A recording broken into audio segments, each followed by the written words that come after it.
Hola, ¿cómo están? Bienvenidos a un nuevo capítulo de Con Peras y Finanzas, este podcast donde estamos buscando educar, enseñar y aprender todos, incluso yo en cada capítulo aprendo, sobre ahorro, inversión, educación financiera, todo lo necesario para poder crecer en esta patita tan importante que tiene que ver con las finanzas personales.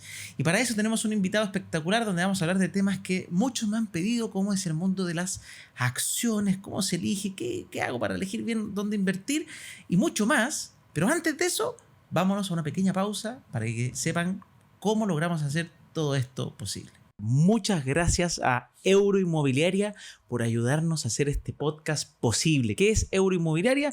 Básicamente es una inmobiliaria que construye edificios tanto para vivienda personal como de inversión, principalmente para inversión. De hecho, a mí me gusta muchísimo, he invertido en proyectos de ellos y te recomiendo que lo visites. El link está ahí abajo, conócelos. Como siempre, la inversión tienes que estudiar antes de invertir, pero check porque están a favor de la educación financiera y están apoyando esta iniciativa, y check porque tienen un producto de inversión bastante acabado. Así que genial. Ya estamos de vuelta y ahora sí estamos con un invitado de lujo. Se trata de Sergio Tricio, fundador de una empresa llamada Patrimor. Patrimor de patrimonio, más básicamente de, incluso son mis asesores personales, así que puedo decir que ayudan a incrementar el patrimonio de las personas de forma 1 a 1. ¿Cómo estamos, Sergio? Muy bien, encantado de estar en tu programa. Hace rato que quería participar. Obviamente lo escucho, lo veo, he visto a varios que han participado, así que muy buen aporte y ayudando a la educación financiera, que es también algo que a mí personalmente me encanta y también a nuestra empresa. Buenísimo. Oye, Sergio, partamos por las presentaciones. ¿Quién es Sergio Tricio? ¿Qué hiciste en tu vida? ¿Cómo llegaste a saber de inversiones? ¿En qué estamos acá? ¿Por qué eres un invitado de este programa? ¿De dónde viene todo ¿De dónde viene todo este conocimiento? Sí. Bueno, yo estudié una carrera afín, contador auditor. Siempre digo que no fue la mejor decisión, pero con el tiempo la fui valorando. La verdad que nunca ejercí y siempre desde los primeros cursos, los primeros ramos en la universidad, me metí mucho en la macro, mucho en las inversiones. Mi primera acción la compré a los 18 años, en corredora de bolsa y lo que implicaba en ese momento edad de piedra de lo que era la inversión, y al poco tiempo me metí mucho. Casi con un papel así. Sí, o sea, era ir a hablar con el ejecutivo, llamarlo por teléfono, no había internet, imagínate, fines de los 90, estaba recién partiendo internet, no había información, no había acceso a todo esto que hoy día tenemos, entonces era mucho más difícil poder estar metido en lo que era la finanza, y lo más cercano que uno tenía para poder informarse era el diario del día siguiente. Entonces, bueno, comencé hace mucho tiempo, después me dediqué a invertir también en los mercados de derivados. ¿Qué es lo que es un mercado derivado? Principalmente en su momento, en su inicio, era el mercado Forex, el mercado de divisas, que el hecho de que es un derivado es que uno puede invertir con solamente una garantía. Por lo tanto, uno apalanca su dinero y de esa manera invierte más plata de la que tiene colocada en una cuenta de inversión. Y por lo tanto, todos los derivados financieros, los más conocidos, futuros, opciones, swaps, se hacen a partir de estas garantías, y uno invierte en instrumentos que replican el derivado financiero que deriva del activo subyacente, que es la acción que habitualmente conocemos. Tú no tienes la acción en sí misma. Exacto. Es un derivado de esta acción. Exacto. Si yo puedo comprar acciones de Amazon directamente, comprar la acción, o puedo comprar el derivado financiero de Amazon, que es un instrumento que deriva y que replica lo que hace la acción de Amazon.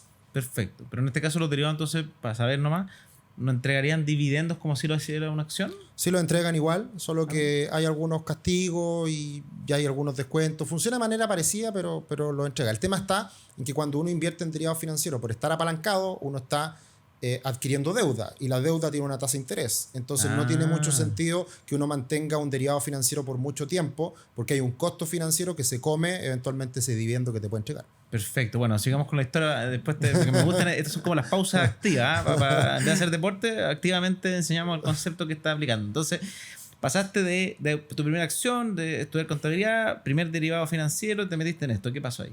Bueno, y ahí no había mucha información precisamente en esa época. Estoy hablando de los principios de los años 2000. Me compré algunos libros en el extranjero que me los tenía que traer, muchas páginas que fui descubriendo, y fui de manera autodidacta aprendiendo en este mundo de la inversión. Y trabajé en una empresa de derivados financieros precisamente por mucho tiempo. Fui el jefe del departamento de estudio y posteriormente hice un magíster en dirección financiera que básicamente fue para hacer el check de todo lo que había aprendido previamente. Tú dijiste ya, soy contador, pero necesito tener un diplomado ahí, algo. Claro, una estrellita adicional Una que ratificara un poco todos los conocimientos que uno va aprendiendo a lo largo del tiempo. Buenísimo. Y básicamente hice ese magíster y ya estando en esta empresa, ya habiendo trabajado mucho tiempo, me dedico a crear esta empresa que en su momento era Rubix, hoy día se llama Patrimon, y que es precisamente para asesorar, educar, planificar financieramente a las personas. Un servicio que en ese momento no existía y que creíamos había un vacío, y sigue existiendo ese vacío, de poder acompañar a las personas en sus decisiones de una manera independiente, de una manera alejada de conflictos de interés y poder revisar, acompañar y hacer crecer el patrimonio de nuestros clientes. Perfecto. O sea, esa es la historia detrás de Sergio Tricio, de cómo se fue metiendo en este mundo. Y me gusta porque mencionaste varios puntos que son los que quiero conversar en este capítulo. Lo primero, dijiste que sin saber, 18 años, dijiste me compro mi primera acción. ¿Por qué te surgió ese apetito por las acciones? Y explícanos un poquito qué es una acción y también qué debiese saber yo para comprar una acción. Porque obviamente cuando empiezan los apogeos y las épocas de que se ven acciones que crecen harto o bajan mucho, como un Latam, un Enjoy, un no sé qué, la gente se vuelve loca, pero empieza a invertir sin conocimiento. Entonces, Sí. cuéntanos un poquito, ¿cuál fue tu primera acción? ¿Por qué decidiste comprarla? ¿Y cómo fue el proceso después de aprendizaje para elegir acciones ya concienzudamente? Sí. Bueno, esta es la historia resumida. Hay una historia detrás. Yo emprendí desde muy chico. Siempre quise ganar mi plata, tener mis ahorros.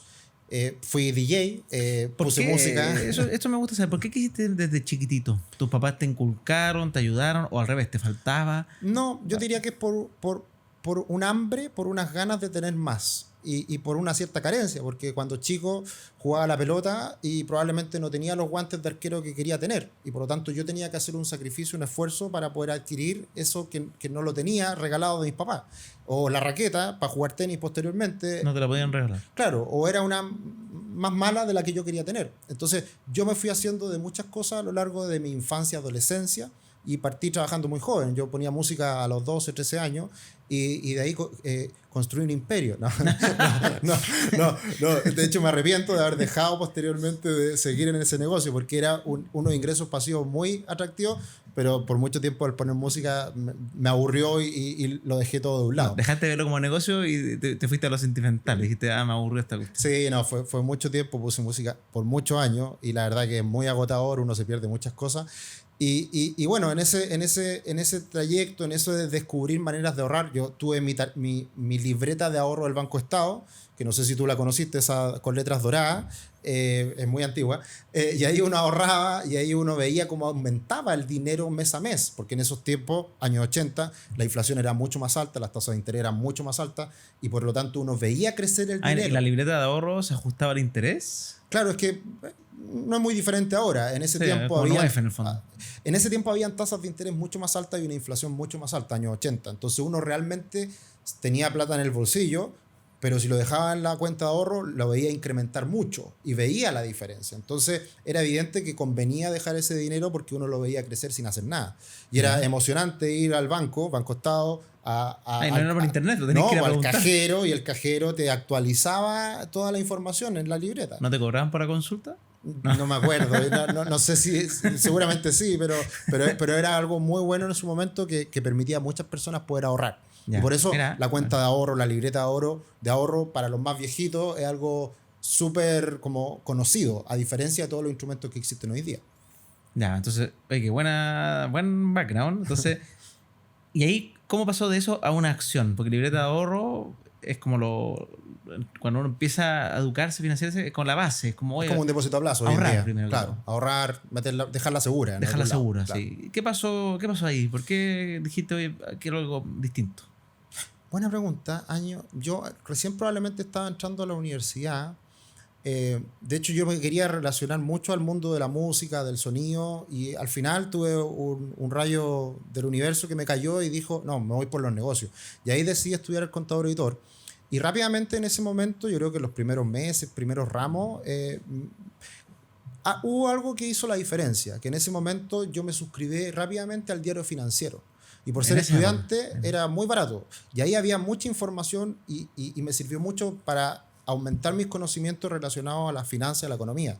Y ahí empecé a mirar todos los días la tabla de rentabilidades, las alzas, las caídas de las acciones. Y ahí yo veía y decía, pucha, una acción sube un 4% un día, que es lo que me puede entregar la libreta de ahorro, para hacer el ejemplo, en 2 meses. Entonces hay algo ahí que es mucho más atractivo, es mucho más rentable y que si yo adquiero los conocimientos, evidentemente me puedo beneficiar por ese mercado de capital. Mira, con el diario financiero, mira, si quieren auspiciarnos, no, pero Sí. qué divertido y qué raro. Yo a la universidad con Antonio ni se me ocurría inscribirme en algo financiero en ese minuto. Y tú dijiste, me inscribo acá en el diario financiero, voy a empezar a tener información. No había muchos medios especializados, me imagino, entonces... En ese tiempo estaba el diario Estrategia, que ya no sé si estaba en circulación, y el diario financiero. Y el Mercurio, la tercera, que tenían sus apartados de economía, pero mucho menores. El diario financiero era, sin duda, y sigue siendo un medio importante relacionado al tema.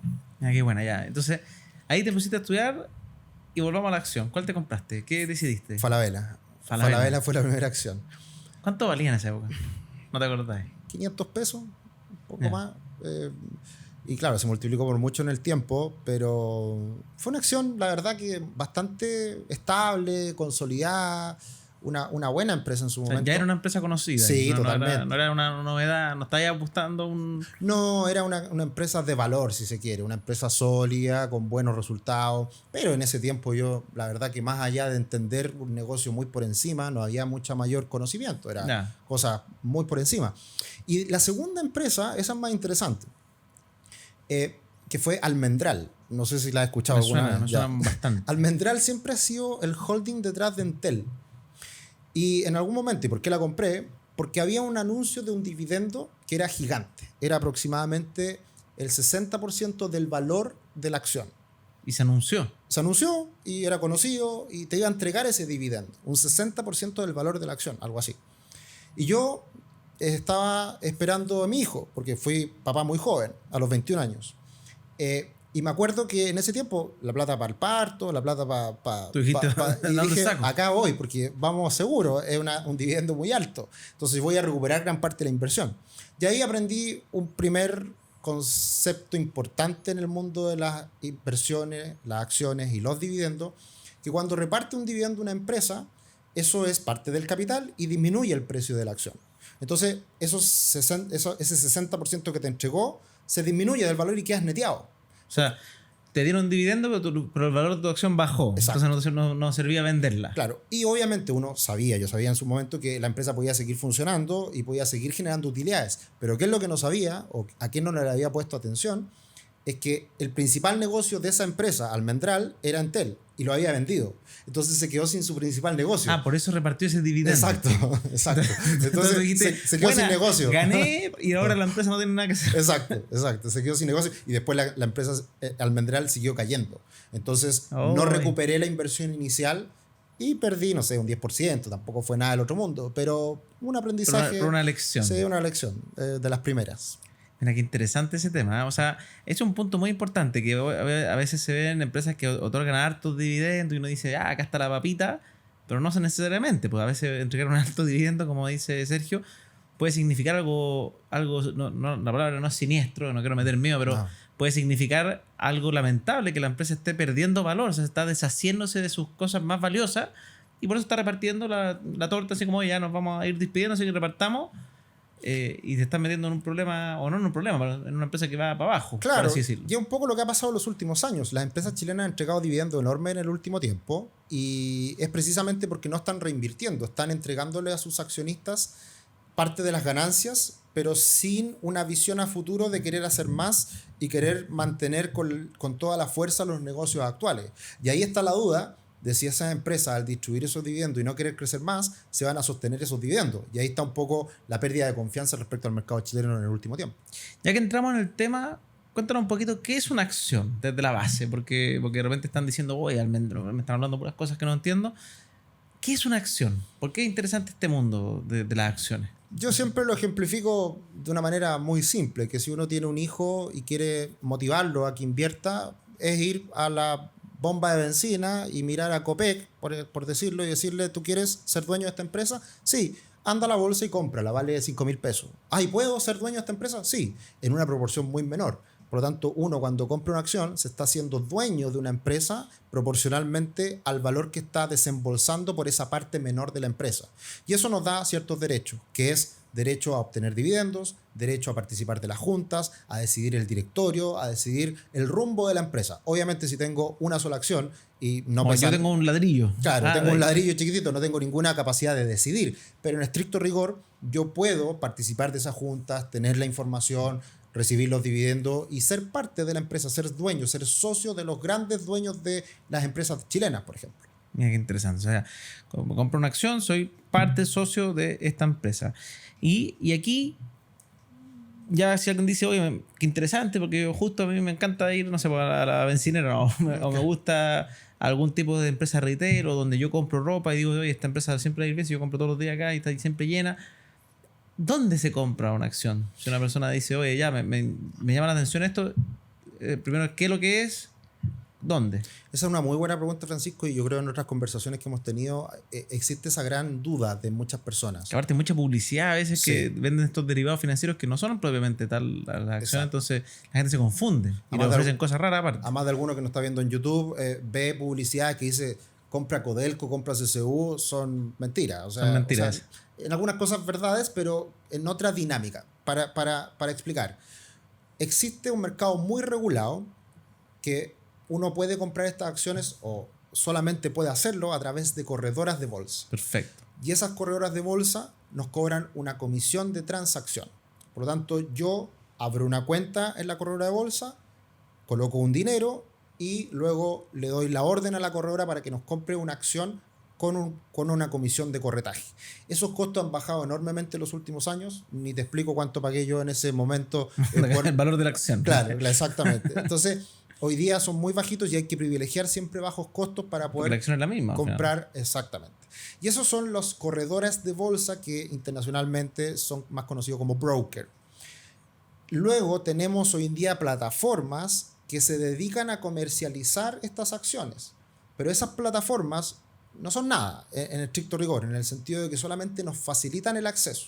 Ya. Y por ejemplo ahí tenemos un Rational, para que se entienda, o un TRI, que básicamente lo que hacen es armar un buen front. Es como el intermediario del intermediario. Claro, un intermediario en donde uno, con la tecnología que nos proveen estas empresas, podemos llegar a acceder a comprar estas acciones, pero en estricto rigor, quien hace la compra, la intermediación, es un corredor de bolsa que está detrás o asociado a estas empresas que son el front. Ya. Y por otro lado tenemos los brokers, que generalmente los brokers son conocidos como los que transan estos contratos por diferencias derivados financieros, que son otra opción. Entonces podríamos agruparlo en tres formas, pero estrictamente la que uno compra una acción corredora. y es dueño es una corredora de bolsa. Y los brokers es confundible porque en Estados Unidos al corredor de bolsa se le dice broker también. Exacto. Y acá broker es otro tipo de broker. Claro, exactamente. Pero ya, porque las corredoras de bolsa, el símil en Estados Unidos, un TD Ameritrade Exactamente. o un Interactive Broker son los grandes brokers que compran esas acciones. Exactamente. Y ellos creo que también venden derivados, pero son más amplios generalmente. Sí, pero hay es para diferentes tipos de clientes. Perfecto. Pero lo más conocido es comprar acciones Entonces, directamente. ese es el cómo compro una acción. Después, que acá empieza el área chica que es donde te quiero llevar y que nos ayude a esclarecer, porque la típica es como, sí, pero Francisco, si ya sabemos que es entretenido, ya. Pero pucha, todo el mundo pierde por acá. Yo veo que la gente que se hizo rica. ¿Cómo elijo una acción? ¿Qué tipos de criterios tengo que tener para saber si estoy comprando? Si voy en el Uber y el tipo del Uber dice, oye, yo me acabo de comprar acciones de Enjoy. Es interesante escuchar ese rumor. Voy a hacer algo prudente. ¿Cómo se compra? Pero no el cómo del lugar, sino que cómo se compra bien una acción. Bueno, y ahí te llevo a los otros dos mundos en los cuales yo estoy, que es ser profesor y hacer ramos relacionados a inversiones. Y por otro lado, ser también gerente general y socio fundador de una empresa que se dedica a asesorar a las personas. Por eso que quiero que ese conocimiento salga Claro. a la luz pública. Entonces, es súper importante en una primera etapa educarse y puede ser autodidacta. O sea, hoy día hay mucha información, hay mucho contenido y ahí nadie tiene la fórmula mágica, nadie es Dios. uno tiene que ir haciéndose de esa opinión. Y a mí siempre en redes sociales me preguntan, oye, ¿dónde invertir? Bueno, estudia, edúcate hasta que no me tengas que hacer esa pregunta. Eso es algo que siempre digo. Yo creo que fui muy feliz cuando dejé de preguntarle a otros dónde hacer, qué hacer. Claro. Cuando uno empieza a hacer y dejar de preguntar qué hacer, es un salto personal. Ahora, evidentemente, hay tanta información, tanta alternativa de inversión que de todas formas es bueno poder relacionarse a personas que sepan y sepan más que uno. Y por lo tanto ahí está la lógica de asesorarse. Y asesorarse con gente adecuada, con gente que realmente vele por nuestros intereses, que no tenga conflicto de interés. Y ahí muchas veces hay empresas, y yo siempre trato de remarcar muy bien, el que lamentablemente la banca tradicional entrega muy poca asesoría, y es ahí donde hay un vacío enorme, en donde existe mucho dinero, muchas personas las cuales invierten, pero lamentablemente no siempre son muy bien asesoradas. ¿Y por qué lo digo? Porque lo conozco, porque he visto a muchas personas llegando a nosotros con productos muy malos, con productos que pueden mejorarse enormemente. Pero era el producto que más comisión entregaba al vendedor. Exactamente. Entonces, ese conflicto de interés es súper complejo y uno tiene que tratar de evaluarlo, de visibilizarlo. Ahora, todos los productos tienen comisiones, todos los productos hay que pagar por algo que es bueno, es malo, existe, pero hay que tratar de pagar lo justo, ¿ya? Y ahí es básicamente lo que nosotros tratamos de ofrecer siempre, de proponer, de encontrar una amplia gama de posibilidades que hagan, que logren de mejor manera el objetivo que está buscando la persona. Y en ese sentido pasa a ser muy clave la persona, porque tú puedes tener un perfil de riesgo muy diferente al mío, muy diferente a una señora que nos pueda estar mirando, a un joven que tiene 18 años, todos somos diferentes. Y yo creo que la clave en el mundo de la inversión es entender, conocernos muy bien hasta dónde podemos estar dispuestos a asumir esos riesgos. O sea, primera clave entonces, conocerme a mí mismo. Obviamente, asesoría es súper importante como un factor que uno puede tomar, pero si yo estoy viendo esto y digo, no, pero es que yo no quiero ir de un asesor, yo quiero que me expliquen qué tipo de análisis se hace alguien que invierte en acciones. ¿Cómo se llaman? Para googlearlo, ¿dónde ¿cómo sé si yo soy Juanita, señora Juanita, y me da miedo? ¿O soy don inversionista hábil? ¿Cómo partimos ese primer escrutinio? Sí, yo te diría que hay muy buenos libros. O sea, partir por un libro básico que hable sobre inversiones es pero lo más importante. Hay muchos cursos. Tú estás en el mundo de la educación, yo también. Hay muchos productos hoy día de fácil acceso, de bajo costo, en donde uno puede adentrarse en esto. Un libro fácil, simple, que siempre lo recomiendo en el último tiempo, algo que me sorprendió fueron los 2 libros de Tony Robbins. Creo que son muy buenos puntos de partida. El libro Dinero o Inquebrantable son buenos puntos de partida para entender cómo funciona el mundo de la inversión. Bueno, a mí me gustaron mucho. Es largo igual, pero bueno. Sí, bueno. por eso Inquebrantable, siempre digo los dos, porque Inquebrantable es mucho más. Él lo dice, escribí este libro para que la gente se lo lea en un fin de semana, sí, y no tenga que leerlo en 2 meses, claro. Sí, es verdad, sí. Ya, son muy buenos libros. Sí, y ese es un punto de partida. Y yo te diría otra cosa que yo en mis clases en la universidad lo menciono siempre cuando finalizo. Si pagaron por este curso y pagaron una suma no importante, no menor, por un diplomado, por un curso de inversiones, y quiero dedicarme al mundo de la inversión, invierte 500.000 pesos, 1.000.000 de pesos y piensa que los perdiste. Piensa en que es plata para practicar, plata para vivir lo que yo viví, lo que muchos un segundo curso. Un segundo curso. ¿Y por qué? Es la práctica. Es la práctica. ¿Y por qué? Porque no hay nada más importante en el mundo de la inversión que la guata, la psicología, que es cómo son estos sentimientos, cómo yo me comporto respecto a ver un día una pérdida. O sea, así me voy a conocer mucho más que con cualquier encuesta. Absolutamente. Las encuestas no sirven para nada, porque yo puedo salir en las encuestas como arriesgado. Soy súper riesgoso. Me meto, pierdo 2 lucas y estoy desesperado y ando con mala cara todo el día y no duermo en la noche, etc. Entonces, es muy importante entender cómo funciona el mercado y cómo nos relacionamos con esos movimientos que está teniendo el mercado día a día. Perfecto. Y sobre el tema de los tipos de análisis, porque clásicamente se habla que en el mundo accionario está el análisis fundamental, el análisis técnico. ¿Qué es lo que son estos? ¿Cómo te ayudan a la hora de invertir? Y si nos puedes resumir quizá un poquito de cada uno para que alguien entienda la pincelada sobre este tipo de forma de elegir dónde invertir. Sí. Bueno, Peter Lynch, un gran libro, Un paso por delante Wall Street. Muy bueno, muy bueno. Habla de cosas muy simples, como que veía a la señora comprando en una tienda y le parecía interesante un producto nuevo que se estaba comercializando. Y ahí poner atención, todas las nuevas tendencias, cómo uno puede encontrar negocios que son atractivos a largo plazo. Pero uno puede tener muy claro cuál es la nueva tendencia. Y yo siempre lo hago en clases también. ¿Cuáles son las próximas 5 tendencias del mundo? Probablemente energía renovable, coincidamos todo. todos. El tema es, ok, sabemos para dónde va el mundo. El tema es a qué precio comprar. Y ese a qué precio comprar te lo da el análisis fundamental. Que con el análisis fundamental tú lo que haces es evaluar los números y decir estoy pagando bien, estoy pagando barato, estoy pagando caro. Y a partir de lo que yo pago por algo puedo ver el potencial de crecimiento en el tiempo. Y beneficiarme por esa tendencia. ¿Pagar caro qué significa? ¿Que es que el valor de la acción es más alto, por ejemplo, de lo que produce la empresa? A ver, no sé, algún ejemplo, O sea, un teléfono, un smartphone, Ya. un iPhone, no sé cuánto vale hoy día, $1.000. Sí. Ya, eso es lo que vale, ese es el precio. Y si un amigo está afligido y necesita plata y se compró un smartphone y no lo puede pagar y te lo ofrece a ti y te lo vende a $700, ¿qué vas a hacer tú? Está comprando barato. Se lo compra. Probablemente se lo compra porque estás barato y estás beneficiándose por esa oferta.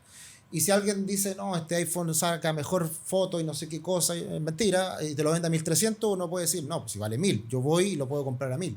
Ese es el valor real, el valor fundamental de lo que yo puedo encontrar esa empresa o ese iPhone o ese producto.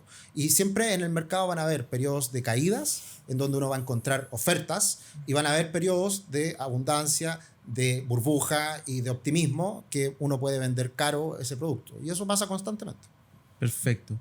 Y el análisis fundamental, ¿cómo es que te ayuda? ¿Qué cosas uno analiza de la empresa? Aparte, ya uno dice, intuitivamente puedo decir, oye, esto es caro o barato, pero ¿hay algún no sé, pues, top 2 indicadores que tú digas, oye, esto deberían estudiárselo, deberían buscar información sobre el ratio, algún tema que uno diga, oye, esto es parte importante que no puedes fallar si vas a meterte en el mundo del análisis fundamental si es lo que te gusta?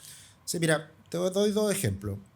Uno de Warren Buffett, que siempre lo menciona. Warren Buffett es sin duda el gran inversionista al cual uno se refiere cuando habla de value investing, de lo que es el análisis fundamental.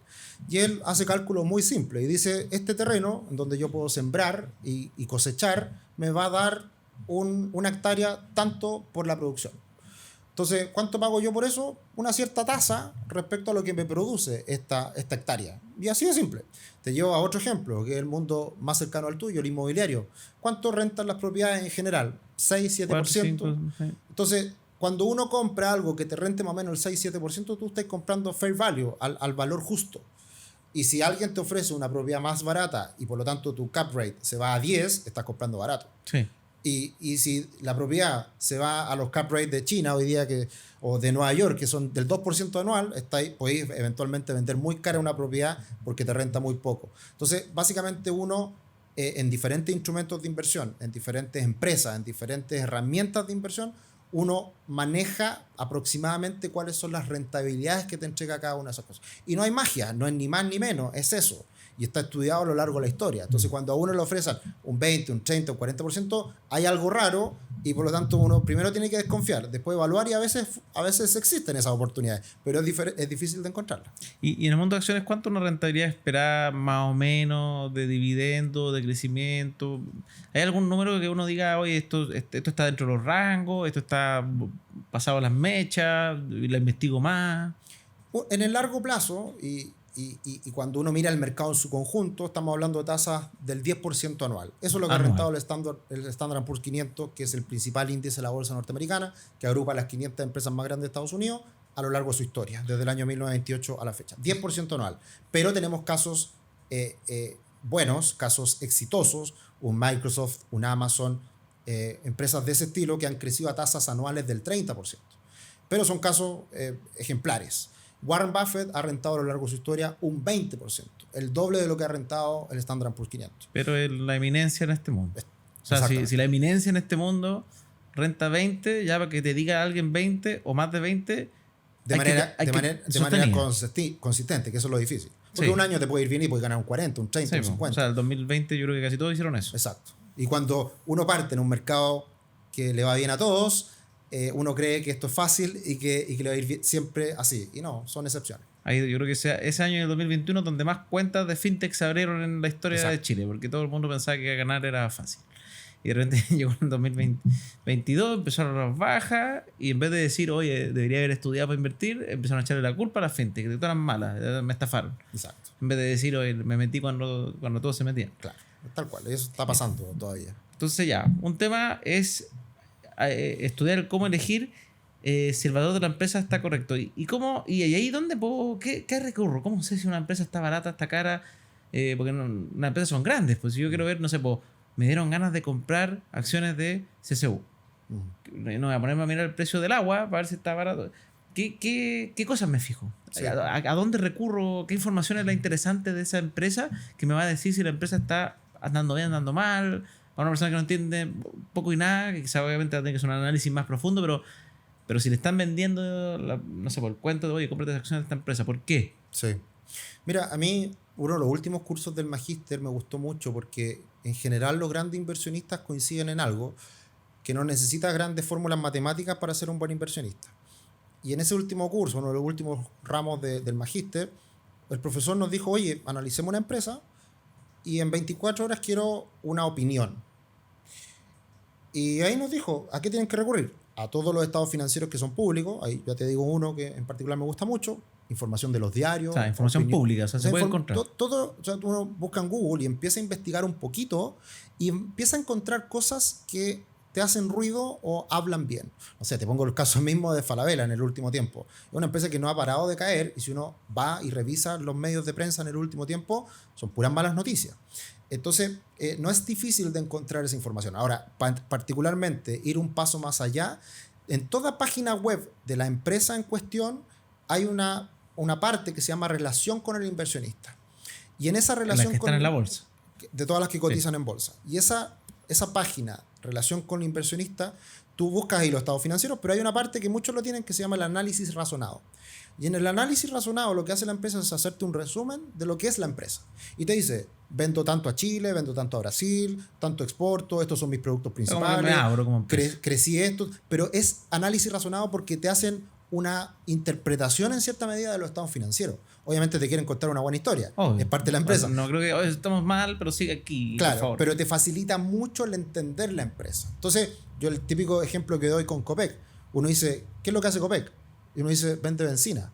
No, lo que más vende es celulosa. Porque dentro del holding Copec hay muchas empresas. Y está Abastible, está Celulosa Arauco y otras empresas más. Y el principal negocio de Copec es la celulosa. Entonces, ¿qué es lo que mueve más a Copec? No es el precio de la benzina o la venta de combustible, sino que es el principal negocio que es la celulosa. Y uno puede empezar a buscar noticias si va bien o no la celulosa, si tiene proyección, si va para arriba, para abajo. Mira, interesante. Ahí, entonces, ¿cómo se llama análisis razonado dentro de la página web de la empresa en relación con el inversionista? Y si no, los estados resultados, y ahí es donde empieza a ser un poco difícil si alguien quiere meterle porque tiene que entender claro. ¿Cuáles son los puntos quizás? No creo que haya que ver todo, hay que ver los ingresos. Claro, uno tiene que aprender un poquito de contabilidad básica, saber lo que es un activo, lo que son los pasivos, pero ya es información un poquito más compleja y requiere estudios, requiere meterse en ese mundo de la contabilidad, del análisis de los estados de resultados y de comprender la contabilidad y qué es lo que nos cuenta esa contabilidad, que al final es una foto, es contarte una historia de cómo es la evolución de la empresa. Pero yo te diría, con el análisis razonado, si yo invertí en el último año, no sé, en una empresa como puede ser CMPC, yo me voy al análisis razonado y entiendo más o menos lo que hace y por lo tanto tengo información potente para poder después salir a buscar cuáles son esos inputs, esos drivers que afectan mayormente a la empresa. Perfecto. Y vámonos para el otro lado, que ahí eso sí lo viviste mucho en el mundo de los derivados, que creo que es el análisis técnico. ¿Por qué a veces difiere tanto del fundamental? Porque hay peleas incluso, si hay gente que como que se lo... Para mí ambos son valiosos, ambos se pueden ocupar para distintas situaciones de la vida. Pero ¿qué es lo que es el análisis técnico? ¿Quién lo practica más esto? El análisis técnico se ha popularizado mucho precisamente para las personas que hacen trading, que es compra y venta en periodos cortos de tiempo de instrumentos financieros, y porque no necesitas saber toda la historia y todo lo que hace una empresa si tú la quieres comprar hoy día para venderla mañana. Entonces, evidentemente, en el corto plazo, tú puedes tener una tesis de inversión y saber que una empresa puede ir bien, pero en otros instrumentos financieros también tú te puedes aprovechar de esas variaciones de precio apoyado en el análisis técnico, que básicamente toma en consideración solamente el precio y lo que el precio nos va contando, que es el resumen de toda la información que existe alrededor del mundo de ese instrumento financiero. Y ahí uno utiliza herramientas de análisis técnico, que es para ver tendencias, para ver cambios de tendencia, para ver impulsos más importantes, menos importantes, y ver cómo está la sensación del mercado respecto a ese instrumento. Entonces yo puedo tener muy buenas perspectivas futuro por fundamentos y me puede gustar mucho una empresa, pero si lo único que veo que es que cae en los últimos meses esa empresa, algo no coincide. ¿Por qué todo el mundo está vendiendo esa empresa cuando yo pienso que puede ir para arriba? Y eso es el análisis técnico. Y yo básicamente lo que digo, el análisis fundamental te dice a dónde apuntar y a quién dispararle, y el análisis técnico yo digo que es cuando uno aprieta el gatillo, el momento específico en donde uno dispara, porque es ahí encontrar el mejor precio posible o un precio que me esté contando una buena historia respecto a dónde se puede dirigir ese instrumento financiero. Mira qué interesante, ¿eh? Bueno, aquí hay 2 puntos, 2 análisis interesantes que se usan en el mundo todo bursátil, básicamente accionario y de derivados, pero me gustaría también que nos cuente un poquito, porque básicamente te dedicas a asesorías de distintos tipos de activos patrimoniales. Me gustaría que nos cuentes también un poquito esto de la importancia de armar un portafolio como inversionista. ¿Qué es lo que es un portafolio? ¿Por qué, por ejemplo, si yo estoy invirtiendo con mi asesor, de hecho, que se llama Cristian, y yo le expliqué en qué estoy, en mi vida, qué sé yo, y me dio una serie de cosas distintas, y no solamente una, y acá tengo la inversión que es la más positiva del momento, métele, sino que ¿por qué te arman un portafolio? ¿Cuál es la importancia de todo esto? Bueno, nosotros cambiamos de nombre precisamente porque hicimos un análisis comunicacional y nos dimos cuenta que nuestro nombre anterior no decía mucho de lo que somos. Y para ser más claro y para tener mayor recordación, era importante cambiar el nombre y era el momento de hacerlo. Y por eso nuestro nombre hoy día se llama Patrimor, que es aumentar el patrimonio, básicamente. Y nosotros lo que siempre hemos buscado de cara a nuestros clientes es acompañarlos en su planificación financiera y en construir un patrimonio a largo plazo. ¿Pero qué significa eso en práctico para una persona si yo quiero... Ahora que yo acá no quiero hacerlo por mi cuenta. Entonces, sí, quiero construir mi patrimonio. ¿Qué significa hacer eso en la práctica si yo quiero partirlo solo? Bueno, aumentar el patrimonio significa que uno pueda ir construyendo activos que sean muy superiores a los pasivos. Y eso lo más simple uno lo puede entender en la compra de un departamento. Uno, al comprar un departamento que vale 100, coloca 10, que es el pie, y los otros 90 los financia. Si uno resta activo lo que vale 100 menos el pasivo 90, se queda con los 10, que es tu patrimonio, que es lo tuyo. Y por lo tanto uno tiene que tratar en el tiempo de ir incrementando esos activos que al restarle los pasivos hagan más grande ese patrimonio.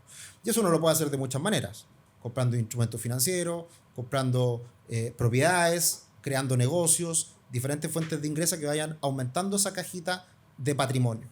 Y por lo tanto uno muchas veces está perdido, uno no sabe cuál decisión tomar. ¿Y qué es lo que hace un asesor? Te acelera el proceso. Porque tú puedes hacerlo por cuenta propia, sin duda, pero te vas a demorar. Y nosotros apoyamos mucho a nuestros clientes que se eduquen y que ojalá ellos en el futuro solamente tengan que conversar con el asesor y puedan ir tomando decisiones que de repente uno tiene una duda, una inquietud menor y es necesario conversarla. Pero idealmente uno entienda los principios, las bases de esa creación de patrimonio. ¿Y cuáles son esos pilares? Obviamente comenzar ahorrando, pero para acelerar ese proceso es invertir en propiedades y también es creando diferentes fuentes de ingresos. ¿Por qué propiedades? Ahí me llama, yo soy fan de las propiedades, tú sabes, pero ¿por qué consideras que hubo un buen punto de partida para un inversionista que quizás quiere incrementar su patrimonio son las propiedades? Por el apalancamiento. ¿Qué es lo que es el apalancamiento en sí? La deuda. La deuda es maravillosa. Todas las grandes fortunas del mundo se han creado a partir de grandes deudas. Ojo, con el disclaimer, deudas bien utilizadas. Para que nadie piense, porque acá en Chile habemos muchos endeudados que no están patrimonialmente contentos. Exacto. Y lamentablemente hay una carga muy negativa respecto a la deuda. Y obviamente, yo siempre lo digo como ejemplo, cuando uno le pregunta en la fila de las personas que están comprando la lotería o el quino, ¿qué haría cuando se gane el premio gordo? Pagar las deudas. No, ojalá seguir endeudándote, pero de manera correcta. ¿Y por qué? Porque hay dos factores muy importantes en la inversión inmobiliaria que te van a hacer incrementar tu patrimonio. Y uno es la renta que se genera, el arriendo, el flujo que tú vas construyendo mensualmente, y por otro lado el aumento de valor, el aumento de precio. Entonces, si tú pagaste toda la plata la pusiste en la propiedad, los incrementos son menores, porque tu aumento va a ser en función del valor de la propiedad. Completo, en el fondo. Completo. Eso quiere decir que si la propiedad valía 100 y tú ponías 10 y la propiedad crece 10, tu 10 creció el doble. El doble. Si tú pones 100 y crece creció 10, creces un 10% solamente. Exacto. Eso es para ejemplificar el apalancamiento acá. Entonces la deuda, el apalancamiento lo que hace es aumentar tus posibilidades. Eso lo dice mucho Robert Kiyosaki, que también es un gran autor y que está muy relacionado a las finanzas personales.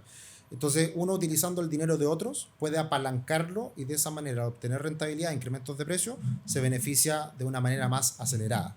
Y lo que uno tiene que buscar de la manera más rápida posible es la escala. Es precisamente el avanzar más rápido en este proceso. Y avanzar rápido, que a veces hay gente que dice, de hecho creo que hay un libro que se llama Avanzar rápido, avanzar despacio. Ese no me lo he leído, pero me suena que existe un libro así. No, pensar rápido, pensar despacio. Pensar rápido, pensar despacio, verdad. Bueno, pero porque a veces uno tiene sus propias creencias, sus propios sesgos de cómo le tocó la vida y que, por ejemplo, hay que incrementar patrimonio rápido. Me imagino que hay personas que de repente ya no están en esa fase, sino que al revés, mantener. Y ahí el apalancamiento no se le hace mucho sentido. ¿Qué tipo de personas tú dices que una persona diga, oye, pero ¿por qué para mí tiene que ser importante la deuda? ¿En qué situación o qué tipo de personas tú crees que es más relevante hacer conciencia si ocupar o no la deuda? Porque quizá hay personas que no la necesitan, o sí, todo el mundo. O sea, yo te puedo estar diciendo esto, es lo que yo tengo la convicción, y eso es lo importante de la asesoría. Que yo igual te voy a escuchar a ti y voy a poner sobre la mesa lo que para ti es más cómodo. Y tenemos clientes que son muy conservadores y no les hace sentido y no hay problema. Puro depósito a plazo. Por ejemplo, pero hacer ojalá el mejor depósito a plazo y con la mejor institución posible. Y eso es una relación cliente-asesor muy importante. Y yo que ya llevo clientes que tienen 6, 7 años conmigo, yo me los conozco de memoria, tengo una relación maravillosa y uno entiende qué es lo que busca el cliente. Ahí tocaste un punto que no lo había pensado y lo voy a poner en este capítulo. Por favor, déjenme en los comentarios si quieren que hable más de este tema en otro capítulo, porque ahora que lo pienso, aparte haciendo memoria del libro de Dinero de Tony Robbins, él hace una comparación muy, muy, muy negativa del mundo de la asesoría mal hecha, en el fondo mal practicada versus la buena en Estados Unidos. Y de hecho hay un libro que se llama ¿De quién son los yates?, que hablaba un poquito de la historia de que todos los dueños de los yates eran los asesores y los clientes no tenían ni uno. Pero antes de ir a esta historia que vamos a contar, me gustaría hacer una pequeña pausa para que sepas gracias a quién este podcast es posible. Muchas gracias Conedcar por apoyar la educación financiera. Conedcar es un modelo de suscripción de autos en el cual te puedes despreocupar de todo: patentes, seguros, mantenciones y andar en un auto último modelo. Así que extraordinario, apoyando la educación financiera, y puedes saber más de ellos en los links debajo del video. Ahora sí volvemos y Sergio, la pregunta que te quería hacer, porque no te había llevado para allá, te habría querido llevar al mundo de las acciones, que ya un poquito hablamos de este tema, era ¿cómo yo elijo un buen asesor? Más que decir, oye, nosotros lo hacemos bien, no. ¿Qué cosas debería fijarme si es que estoy frente a alguien que me está tratando de vender lo que le conviene a él versus alguien que quizá me está mostrando un abanico de posibilidades que son más para mí? ¿Cómo lo reconozco asesorías? Porque obviamente uno cuando escucha asesor de broker, asesor de plata, siempre la plata se genera como anticuerpos en muchas personas, y más que alguien te va a decir que invertir, más anticuerpos todavía. Sí. ¿Cómo lo hacemos acá? Bueno, yo creo que hay estos son relaciones y por lo tanto es súper importante tener feeling con la persona que está al otro lado y que se genere un lazo de confianza. Y esa confianza uno la construye en función de los conocimientos que uno puede entregar, del respaldo que hay detrás como experiencia y también yo te diría que es súper importante abrir el abanico de posibilidades. O sea, nosotros en una primera reunión con nuestros clientes siempre decimos, nosotros cobramos por la asesoría un valor mensual y eso nos da independencia, porque nosotros tenemos alianzas, tenemos productos en los cuales creemos, algunos que nos gustan más, otros que nos gustan menos, pero si tú quieres dejar la plata en el banco y hacer depósitos a plazo, y ese es tu objetivo de hacer crecer la plata de esa manera, yo te voy a ayudar en eso y te voy a tratar de buscar el mejor depósito a plazo, siendo una exageración en el ejemplo. Y de a poco ir mostrándole nuevas alternativas y mostrando las ventajas y desventajas. Todos los productos tienen ventajas y desventajas. Un producto puede ser súper rentable, un fondo de inversión, pero si no es líquido, no resuelve un problema que eventualmente yo voy a tener en el futuro, que quiero tener esa plata en mi bolsillo. Y si tengo que esperar 5 años, la verdad no me sirve, a pesar de que sea súper rentable. Sí, pues de hecho hay instrumentos que a veces son maravillosos, pero requieren tiempo. Exacto. Entonces, todo eso se va conversando y yo te diría que es súper importante la independencia. Ya el hecho de que tú vayas, y es mi gran lucha hoy en día, y me encanta que todas estas empresas y todo lo que hacen ustedes, los influencers, todo este mundo que se ha ido construyendo en los últimos años, me encanta porque estamos en la misma cruzada, que es entregar más conocimiento, abrir las posibilidades y tratar de encontrar buenas alternativas que uno le pueda sugerir a las personas. Y ahí los bancos siempre, para mí, son a quienes debemos quitarle una tajada, porque lamentablemente los bancos no hacen bien el trabajo y son productos muy estandarizados y productos caros. Y eso muchas veces, por las asimetrías de información del ejecutivo versus yo, que tengo poco conocimiento, muchas veces me venden productos que no son lo mejor para las personas. Y ahí hay mucho por hacer. Y por eso, insisto, con todas estas empresas que han ido bajando los costos y han ido abriendo el abanico de posibilidades, es maravilloso, porque precisamente vamos de a poco ganándole terreno a estos fondos mutuos, a estos fondos de inversión caros, que se llevan gran parte de la rentabilidad de lo que uno podría obtener a lo largo del tiempo. No sé si podrá, yo espero que sí. Que, no sé, por algún top 3 o 5 marcas de empresas de inversión que tú digas, oye, ténganla en el radar para estudiarla. No un instrumento específico, porque obviamente depende de cada persona. Pues si yo le digo a alguien, oye, no sé, pues, miren Ripley como empresa para invertir. Ahí obviamente uno no lo digo, no lo tomen al tiro, por favor. Habría que estudiar Ripley si está en un buen precio o un mal precio. Me acuerdo que una clase con Tomás Casanegra, que sí, lo conocí gracias a ti, de hecho, que es un profesor extraordinario. Él hablaba que Ripley era de sus favoritas, porque sí, todos le preguntaron, oye, tira tu acción favorita. Pero él decía, no es Ripley todo el tiempo, es Ripley cuando está en un punto que yo considero que es bueno para entrar por XXX entretenido. Y ahí me acuerdo que lo anoté, ya se me olvidó, pero lo tengo ahí en un cuaderno para qué precios son interesantes. Claro. Pero, ¿qué empresas tú consideras que han hecho la pega bien, en el fondo, en cuanto a buenos instrumentos para la disposición de las personas, a buenas comisiones, que tenga variedad, y si no es variedad, quizás tiene un solo fondo pero lo hace bien, sí, que tú puedas decir, oye, chequéenlas, mírenlas por último? Sí, el gran problema de todas estas empresas, que tenemos relación con muchas de ellas, es que son empresas que estaban orientadas hasta hace no mucho tiempo a Family Office. Antes. Construir fondos muy atractivos, con muy buenas características, y obviamente por un tema de negocio, de volumen, ir a Family Office. Solo vendo el que tenga 5.000 millones, no el que tenga 1 millón. Y eso cambió, yo diría, más o menos en la fecha en que nosotros comenzamos a funcionar, hace ya 7 años. Y hoy en día, todos estos fondos, hoy día uno los puede comprar con 500 lucas, con 200 lucas, con 1 millón de pesos.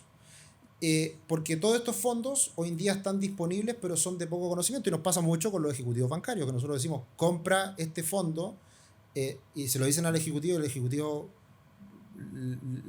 se lo rechaza por diferentes razones. Y yo te diría que hemos hecho muy buenas relaciones en los últimos años con varias empresas de este estilo. Una de ellas es Singular. Bueno, Singular también me gusta mucho. Sí, tiene productos muy atractivos para diferentes bolsillos. Entonces, no sé si sabéis su historia, pero ellos, no voy a decir de dónde venían, pero venían de la banca. Sí. Y todo estaba medio tostado, sí, de que la banca, por decir algo, ellos lograban estructurar un fondo que cobraba 0,3 y el banco, ok, nosotros cobramos 20 veces más, 6. Claro. Pero ¿por qué? Pues si conseguimos 0,3 para cobrar, no sé, 0,5 y estamos todos contentos. No, queremos cobrar 6. Sí. Entonces pues ellos dijeron, basta de esto, vámonos a algo que si yo lo consigo a 0,2, lo vendo a 0,3, nos ganamos menos, pero apuntaron primero a grandes institucionales, porque obviamente ganarse un porcentaje tan chiquitito de 100 lucas no pagan ni un sueldo. Exacto. Pero hoy día que ya están más grandes, ya manejan buenas plata, han podido abrirse. Entonces me encuentro bien linda su historia. Sí. De hecho me mandaron un libro autografiado por Howard Marks. Ah, perfecto. Entonces tengo el libro con ahí con el fundador de Oaktree. Gran fondo detrás de ellos. Muy buena empresa, los conozco bien. Hemos hecho también buenas alianzas. Yo te diría que también otra empresa que estoy conociendo hace poco y tengo una muy buena impresión, que tú los conoces bien también, son DBA, que tienen buenos fondos y que están haciendo un trabajo bien interesante también. Muy bien, me caen ellos, muy bien. Y yo te diría que todo el mundo, la deuda privada fue en un mundo en el cual nos metimos nosotros hace mucho tiempo y nos ha entregado muy buenos resultados, porque habitualmente lo que existía para un inversionista tradicional era renta variable, renta fija. Y chao. Y chao. Y renta variable cara, aparte. Claro. Y la deuda privada ha sido todo un mundo que se ha ido desarrollando en los últimos años, y ahí partimos hace muchos años con Sartor, que es una empresa que tiene varios fondos que le ha ido muy bien a lo largo del tiempo. Ameris también está haciendo muy buen trabajo en lo que son deuda privada, y así podría mencionar algunos más, pero la verdad Pero es que ya, son con eso ya hay empresas, nombres que uno puede por lo menos empezar a entender qué son. son empresas que están estructurando fondos con mucho atractivo, con mucho valor. Bueno, el fundador de Degar lo trajimos también a este Sí, podcast. por eso te lo comentaba. De hecho, me junto a almorzar con él. ¿En serio? Sí. Qué buena. Sí, mañana. Así es un 7, Fernando. Yo lo sí, encuentro bacán. sí. De hecho, él fue de las personas que me decía, Pancho, yo no entiendo por qué pagar, no sé, pues para... Porque yo le dije, oye, nunca he hecho un plan de referidos para tu foto, porque todas las empresas andan ahora con la onda del Sí. plan de referidos. Me dijo, es que, Pancho, ¿por qué tengo que pagar porque recomiendan algo que es bueno? Exacto. Y tiene lógica, ¿cachai? Yo le dije, sí, pero no lo pienses así, no es pagar porque es bueno, es porque lamentablemente la gente tiene 350.000 cosas en la cabeza y muchas veces la motivación de la persona es que va a sacar algo. De ahí tuvimos una discusión bien simpática sobre ese tema. Va a estar buena esa conversación entonces. Sí. Y tiene razón, porque sus fondos Sí. son... A mí, yo le tengo Sí. mucha fe a sus fondos. Si bien la estadística dice que con suerte un 5% de las administradoras de fondos les va a ganar sistemáticamente al mercado, y lo malo es que eso hace que mucha gente se quede en eso y diga que no le dan Exacto. ficha ni uno. Yo creo que ellos sí son de los pocos que hacen la pega de estudiar muy bien en qué están haciendo su fondo. Sí. Entonces yo, de sus mega tendencias, me llaman harta atención. La única que no le he metido plata, pero me gustó mucho, porque estaba metiéndole más a mi negocio personal, es al iFund, que es de energía renovable, pero mi hermano, me acuerdo, mi hermano se dedica hace 20, 30 años a la industria energética, tiene planta fotovoltaica. Y una vez me dijo, Pancho, ¿por qué no le enseñáis a la gente sobre la energía renovable, la energía verde, el mundo verde? Porque se está viniendo como loco. ¿Sí? Y salió el iFund y dije, qué interesante. Lo único que no le he puesto plata de los fondos que me gustan de ellos. Sí, no, ahí es importante, uno, los costos, y que haya realmente una diferenciación del producto que uno está comprando respecto a otras alternativas. Y vuelvo al ejemplo de los bancos. Cuando uno ve la estructuración de un fondo mutuo, un fondo que ofrece el banco, es exactamente lo mismo que uno lo puede comprar en otro lado, pero con una capa de costos mayor. Entonces ese es el gran problema. Y ahí viene una típica pregunta de un cliente, una típica pregunta de una persona común y corriente. Me puede decir, oye Sergio, el año pasado me dijeron que este fondo rentó un 20%. Está bueno. Y yo le digo, veamos. Go USA. Por ejemplo. Veamos en qué invierte ese fondo y por qué rentó un 20%.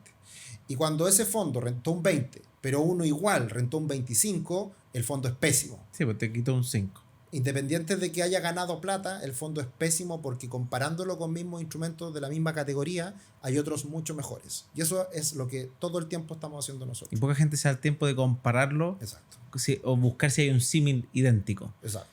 Ya, pero ahí la pregunta entonces sería, pero oye, ya, no, porque el banco tengo el respaldo, es un banco. Sin duda. ¿Por qué confiar en un fondo? ¿Una administradora independiente o...? Bueno, ahí es súper importante la regulación, que sean Ya. empresas que estén reguladas.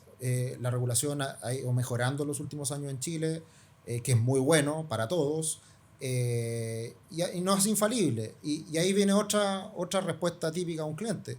Aunque yo te diga el mejor fondo del mundo, no coloques toda la plata en ese fondo. Porque siempre puede pasar. Porque siempre puede pasar algo. O sea, de hecho, hasta los bancos quiebran. Acá en Chile no ha pasado, no sé si hay alguna historia emblemática. No, muy antigua ya. Los como 80 Banco Talca. quebraron todos los bancos, pero En Estados Unidos en el 2008. Claro. Y es recién. Y un banco, o sea, eran de los top 5 bancos del mundo. Entonces también cuando uno diga, oye, no, si los bancos son infalibles, de hecho, nuestros propios vecinos en Argentina hay gente que por tener su plata en su banco no pudo sacarla nomás. Claro, exacto. Y suena como utópico y eso no va a pasar nunca en mi país. Y siempre los nunca va a pasar, en algún minuto pasan. Exacto. Entonces es muy importante eso que dijiste, hay que aprender a no tener todo en una cosa. Totalmente. Y por lo tanto, independiente que sea un muy buen producto, uno tiene que diversificar y tenerlo en diferentes alternativas.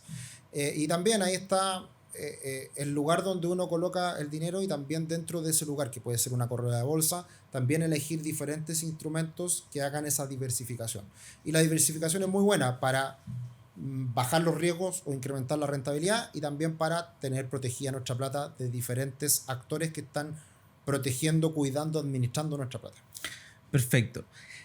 Vamos terminando. Última sección, cortita, 5 minutos. Te quiero preguntar sobre, porque me gusta, tú haces análisis. Para quien no sabe, Sergio Tricio, todas las semanas, y su empresa hace unos videos de YouTube muy, muy ricos, muy nutritivos, sobre empresa o sobre análisis de mercado. Entonces me gustaría que nos estire cómo veis este 2023. ¿Ah? Danos las grandes highlights. ¿Estáis pesimistas? ¿Estáis optimistas? ¿Mejor de lo que esperaba y cómo comenzó? ¿La noticia de Limasek fue buena, fue mala? ¿Desempleo tú crees que se va a desbordar o no tanto? Yo sé que nadie tiene la bolita, pero más o menos, ¿cómo ves este 2023 para los que queremos o para los que quieren comenzar a invertir? Sí. Bueno, pueden visitar la página, el canal de YouTube, La Visión Semanal, y pueden mirar el track, ver qué es lo que hemos ido diciendo.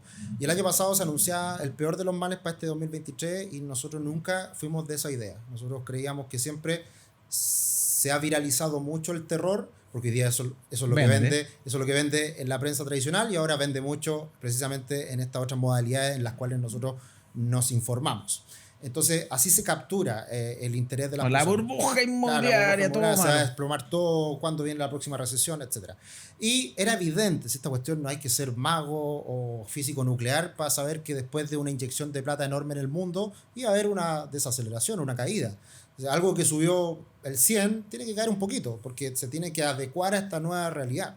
Entonces estamos viviendo una desaceleración. Ya hoy día muchos bancos confirman que esa desaceleración, quizás haya una recesión en Estados Unidos, pero va a ser mucho más moderada de lo que se anticipaba. Y por lo tanto había tanto castigo en el mundo, en el mercado, que estamos partiendo muy bien el año. O sea, bueno, invertir. Hay gente que la hizo muy bien invirtiendo el año pasado en el medio del terror. Octubre fue el mínimo y de ahí hasta ahora hemos visto alzas muy importantes en el mercado en su conjunto y en algunas acciones en particular. En Chile, y ahí siempre hay que distinguir Chile o el mundo. En Chile estamos viviendo ya una recesión hace un tiempo. Por primera vez en la historia Chile andaba anticipado al mundo, porque en Chile se entregó una cantidad de plata enorme al mercado que aceleró todo. Entonces subimos las tasas primero de manera agresiva, la inflación subió muchísimo, antes que otras partes, y ahora también viene la vuelta. Y también por un tema de incertidumbre que vivimos en nuestro país. Entonces yo creo que también las cosas están saliendo algo mejor en Chile de lo que se esperaban. Estamos viviendo una recesión, pero también creo que va a ser una recesión moderada y por lo tanto veremos qué pasa en el futuro. Yo creo que igual también en Chile es más difícil mirar a futuro y no hay tanta certeza respecto a muchas cosas, pero yo creo que se ha exagerado el pesimismo y por muchas razones yo creo que vamos a ir reencauzándonos como país y vamos a mejorar en cuanto a crecimiento. La duda está en cuánto vamos a crecer a futuro. Yo creo que ese es el gran tema. ¿Vamos a crecer un 4, un 5%, que es lo deseable para un país como Chile, o vamos a crecer un 2%, que es algo que nos lleva por debajo de lo que deberíamos hacer? Yo creo que ahí está la disyuntiva. Pero ¿y tú qué crees? Yo creo que vamos a estar más pegados al 2. Yo creo que vamos a ser un país más mediocre en el futuro en cuanto a crecimiento, pero eso no quiere decir que sigamos creciendo y que no sigamos una trayectoria adelante. ¿Cómo? Porque, o sea, nada, lo dijiste. Claro. Es que no sigamos creciendo, o sea, vamos a seguir creciendo, pero crees que va a ser en menos proporción de lo que deberíamos con el potencial que tenemos. Con el potencial que tenemos como país emergente, exacto. Entonces, yo soy optimista, soy un optimista todos los días y siempre lo digo, pero creo que ese optimismo se ha ido materializando a lo largo de los últimos meses. Perfecto. Oye, Sergio, muchas gracias por aceptar esta invitación. Espero que a todos les haya gustado este capítulo. Como siempre, recuerden que con sus likes, con suscribirse, con sus comentarios nos ayudan a decidir hacia dónde traer los próximos invitados, cuáles son las materias que nos van faltando o que queremos reforzar. Quizás les gustó ya, hay algún capítulo que tengan favorito y ustedes digan, oye, pero ese tema hay que reforzarlo más porque estuvo demasiado bueno.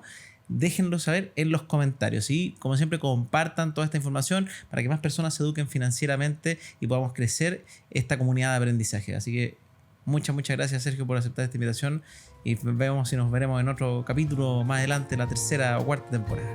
Muchas gracias por la invitación, Francisco, te felicito nuevamente por lo que estás haciendo, es fantástico y todos queremos ayudar en esta mayor educación financiera y que la gente avance en su finanza, en su patrimonio. De eso somos parte y cuenta con nosotros para lo que sea.